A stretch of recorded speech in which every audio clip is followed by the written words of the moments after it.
Welcome to our deep dive into the history of Hawaii.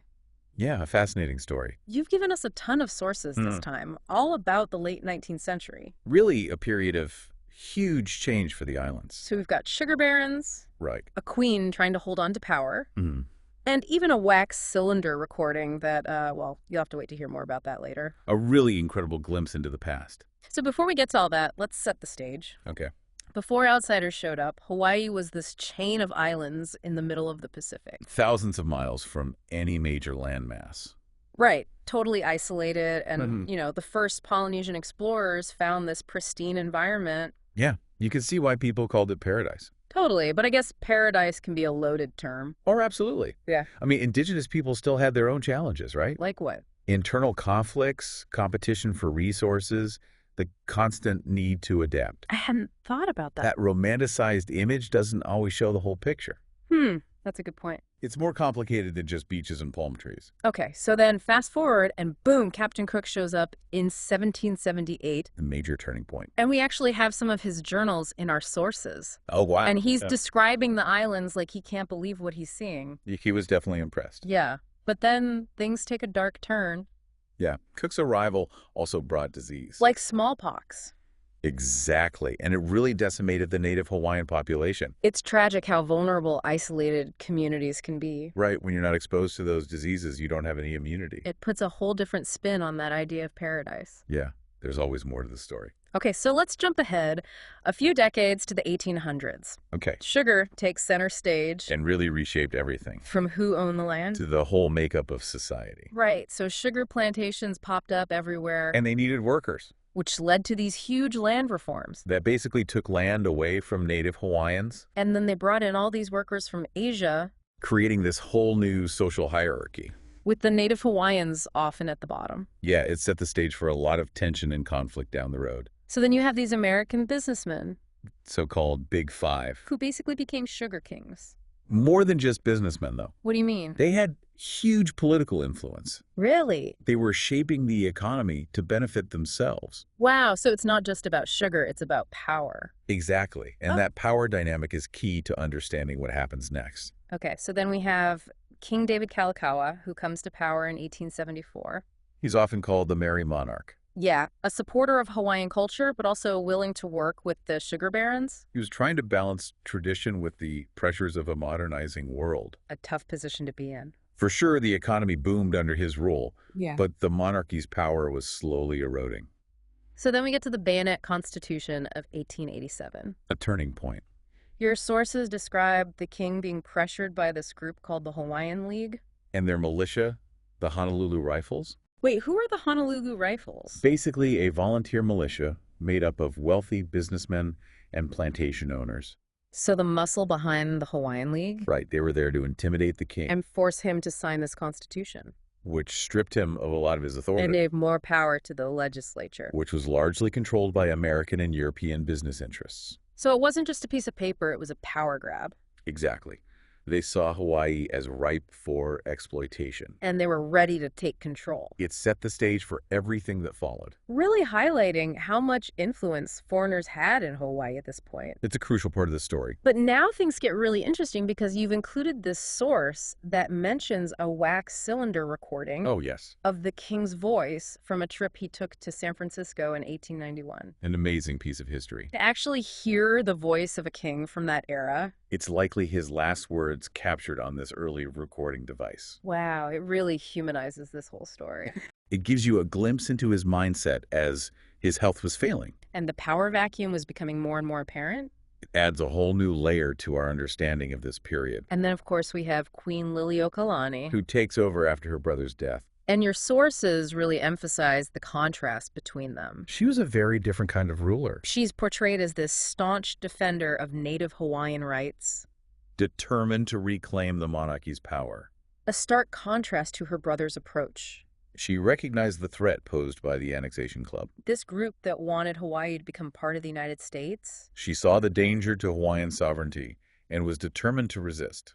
So her approach was definitely a departure from her brother's. She tried to strengthen the monarchy. By drafting a new constitution, That would give more voting rights back to native Hawaiians. it seems like she was trying to take back control. empower her people. But this move really intensified the conflict. The Annexation Club saw it as a direct challenge, It's like a spark igniting a powder keg. setting the stage for a dramatic showdown. And that brings us to January 1893. A pivotal month in Hawaiian history. What were the key factors that pushed the Committee of Safety to take such a drastic step? Well, it was a mix of things. I mean, they were driven by ambition, but also fear. Fear of what? They saw the Queen's actions as a threat to their power. The power they'd built up through the sugar industry and the Bayonet Constitution. Right, and they believed annexation to the U.S. was the only way to secure their interests permanently.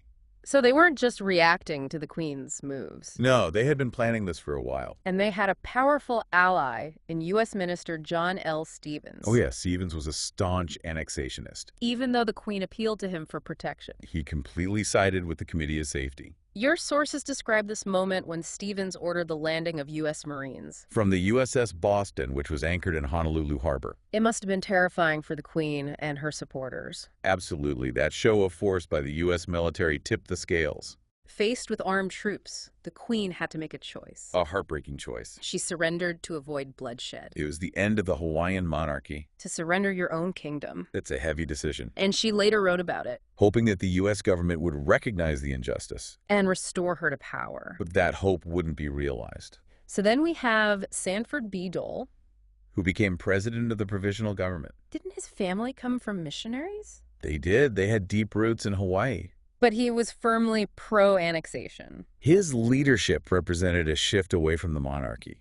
And towards the U.S. Even with the global outcry against the coup. Most countries recognized Dole's government. It shows the power dynamics at play. The U.S. was a rising force. And their support gave the provisional government a veneer of legitimacy. But not everyone in the U.S. was on board. Right. Grover Cleveland, the new U.S. president, was furious. He was an anti-imperialist. He saw the overthrow as illegal and a betrayal of American principles. He wanted to set things right. He even launched an investigation. And tried to restore the Queen. But he faced a lot of opposition. Both in the U.S. and in Hawaii. Why couldn't he reinstate the Queen?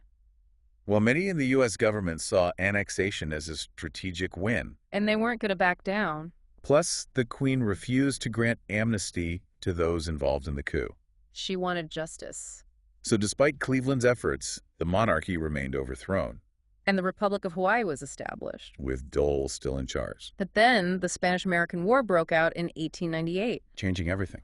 Hawaii's strategic importance in the Pacific suddenly became a priority. It went from contested territory to a vital asset. Overnight. The war gave McKinley the justification for annexation. He saw Hawaii as crucial to U.S. interests. And Congress passed a resolution to annex Hawaii. Even though Queen Liliuokalani traveled to Washington to plead her case. It was the end of Hawaiian independence. And the beginning of U.S. control. A new and uncertain chapter for the people of Hawaii. You've included some first-hand accounts from that time. Really powerful stories. Soldiers describing the changes in Honolulu. Native Hawaiians mourning the loss of their kingdom. It reminds you of the human cost of all this political upheaval. These personal stories help us connect with history on a deeper level. They give us a glimpse into the lives of people who lived through these events. Their hopes, their fears, their resilience. This deep dive has really peeled back the layers of this story. From paradise to colonialism. From economic exploitation to political maneuvering. We've seen how all these factors came together. To change the destiny of Hawaii. Yeah, it's crazy how quickly things changed for Hawaii. I know. In just a few decades, they went from an independent kingdom to a U.S. territory. It really shows how fast the world was changing back then. Especially with the U.S. expanding its influence. It wasn't just Hawaii, they were asserting themselves all over the Pacific. You're right. Hawaii's annexation fits into this larger pattern of American expansionism in the late 19th century. Driven by economic interests, strategic ambitions. And even a sense of manifest destiny. That belief that the U.S. was destined to expand. It's a powerful idea. And you included some sources about what happened after annexation? Oh, right. The sugar was still a big deal. Of course. But then pineapples enter the picture. And apples. Yeah, introduced by a relative of Sanford Dole. No way, that's interesting. And it brought a whole new wave of transformation to Hawaii. It's almost poetic in a way. Like a new chapter. Each wave of industry brought its own challenges and opportunities. So even though the monarchy was gone, Hawaii's story wasn't over. Not at all. It entered the 20th century as a U.S. territory, Trying to figure out its new identity. while still dealing with the complexities of its past. And that past continues to shape the present. In so many ways. The overthrow of the Hawaiian monarchy is still a sensitive topic. It raises all these questions about sovereignty reparations and the rights of Native Hawaiians. It shows how history isn't just something in textbooks. It has a real impact on people's lives today. Understanding what happened back then is crucial for engaging in those conversations. About justice identity, the future of Hawaii. It's all connected. So we've taken this deep dive into this pivotal period in Hawaiian history. A story of paradise transformed. Of power struggles and cultural clashes. We've met kings and queens, sugar barons and revolutionaries. We've even heard echoes of voices from the past. Through that incredible wax cylinder recording. And it leaves us with a lot to think about. Definitely. So here's a final thought for you, the listener. Okay. What if Queen Liliuokalani had successfully resisted the coup? What if President Cleveland had taken a stronger stance against annexation? Interesting questions. How might things have been different for Hawaii? It's something to ponder. There are no easy answers, but it makes you think about the complexities of history. And the impact of choices made generations ago. We encourage you to keep exploring this period. Seek out different perspectives. And consider its relevance to today's world. It's a fascinating story with lessons that still resonate today. Thanks for joining us on this deep dive into the history of Hawaii. It's been a pleasure.